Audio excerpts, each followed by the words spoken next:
Hello, வீட்டுக்கு போயிட்டீங்களா? வந்துட்டேன். ரொம்ப நாளைக்கு அப்புறம் இன்னைக்கு தாங்க நான் ரொம்ப சந்தோஷமா இருக்கேன். சந்திரா, இங்க ஒரு பிரச்சனை ஆயிடுச்சு. பிரச்சனையா? என்ன சொல்றீங்க?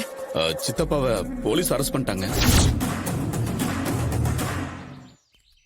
மாமாவை போலீஸ் அரெஸ்ட் பண்ணிட்டாங்களா? எதுக்காக அரெஸ்ட் பண்ணாங்க? ரேவதி போன பிளைட்ல பாம் இருக்குன்னு யாரோ போன் பண்ணி மிரட்டி இருக்காங்க. என்னது?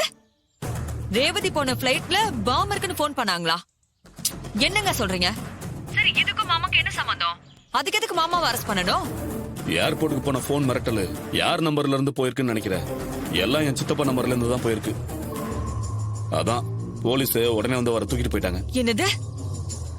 பாம் மிரட்டல் மாமா நம்பர்ல இருந்து போச்சா? அதுவும் ரேவதி போன பிளைட்லயா?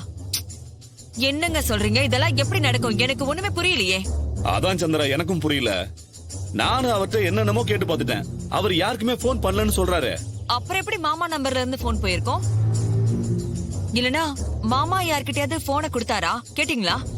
அதையும் கேட்டுட்டேன். யாருக்கும் போன் எல்லாம் கொடுக்கலன்னு சொல்லிட்டாரு. மாமா யாருக்கும் போன் பண்ணல. அப்ப அவர் போனையும் யாரும் வாங்கல. அப்புறம் எப்படிங்க போன் போயிருக்கோம்? அது மட்டும் இல்லாம மாமா எதுக்கு பாம் வச்சிருக்கிறதா போன் பண்ணி சொல்ல போறாரு?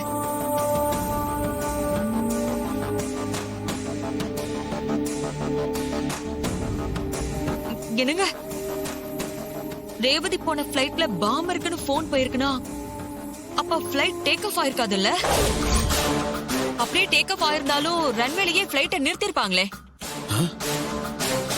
ஆமா சந்திரா, இப்ப நீ சொல்லும் போதுதான் எனக்கு விஷயமே புரியுது. அப்ப பிளைட் போயிருக்காதுல்ல?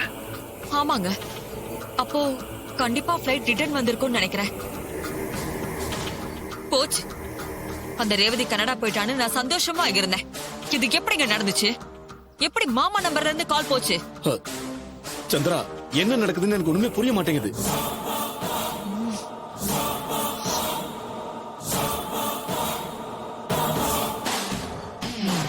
எனக்கு புரிஞ்சு போச்சுங்க.